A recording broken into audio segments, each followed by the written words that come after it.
Halo tamang-tamang, baku dapa lagi ulang deng kita. Lamanya ndak bikin video karena ada kesibukan lain. Kali ini kita mau bahas tentang salah satu tokoh penting dalam struktur Permesta. Nama ini mungkin dilupakan dalam buku-buku resmi Republik. Seorang perwira tinggi, Putra Minahasa yang dulu pernah berjasa besar bagi Republik ini. Namun akhirnya berdiri menentang arogansi Soekarno dan kebijakan pusat yang timpang. Sebelum bergabung dalam Permesta, Jopwarro dikenal disiplin, idealis, bahkan sempat menggantikan Kolonel A.L. Lembong, pahlawan yang gugur saat peristiwa 5 Januari 1946 di Bandung. Dari situ kita tahu, dia bukan sembarang tentara. Ia bagian dari generasi awal yang membangun tentara Republik dari nol. Oke tamang-tamang, saat ini kita dari seputaran Desa Lele Korombokan. Yang di kanan itu arah ke Sumaru Endo, dan yang di kiri sana arah ke Tondano. Tempat ini tenang ya, tapi menyimpan kisah getir tentang seorang putra Minahasa, seorang perwira tinggi angkatan darat yang memilih nurani daripada jabatan. Itu yang kita tunjung adalah makamnya dari Kolonel Jopwarro. Pada awal 1950-an, Jopwarro dikenal sebagai perwira Minahasa yang cerdas dan karismatik di tubuh TNI AD. Ia menonjol karena latar pendidikan militer yang kuat, berpengalaman di Kenil, lalu bergabung dengan TKR, TNI sejak awal kemerdekaan. Disiplin tinggi dan punya kemampuan taktik yang luar biasa. Gaya kepemimpinan modern, tidak feodal dan sangat nasionalis. Soekarno melihat Warro sebagai sosok prajurit intelektual, bukan sekedar tentara. Karena itu pada 1954, Warro diangkat menjadi Panglima Tentara dan Teritorium 7 Wirabuana. Ketika Indonesia membuka hubungan diplomatik dengan Republik Rakyat Tiongkok pada pertengahan 1950-an, Soekarno menunjuknya menjadi atase militer di Beijing. Penugasan itu bukan hal kecil, hanya orang yang dianggap bersih, nasionalis, dan bisa dipercaya yang bisa dikirim ke Tiongkok. Negara komunis saat itu yang menjadi sahabat dekat Indonesia. Warro berada di lingkar kepercayaan Soekarno. Bisa dibilang ia salah satu perwira kesayangannya. Kita kembali ke masa lalu. Hari ini dalam sejarah, 10 November 1945, tepat 80 tahun yang lalu. Hari yang kelak dikenang sebagai Hari Pahlawan. Namun di balik semangat dan darah yang tumpah di Surabaya, ada satu kisah yang jarang dibicarakan.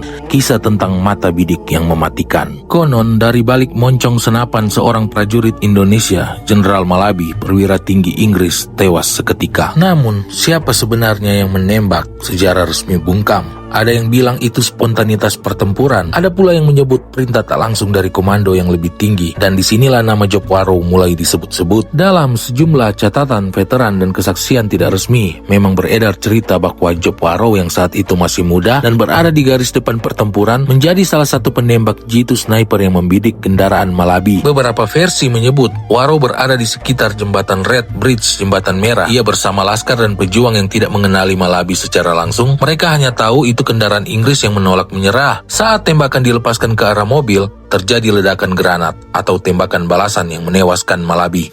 Itulah sepenggal kisah dari 80 tahun lalu, tepat di hari seperti ini. 10 November, sebuah bab yang merupakan bagian dari kisah perjalanan bangsa tentang seorang prajurit bernama Jopwarro untuk Republik.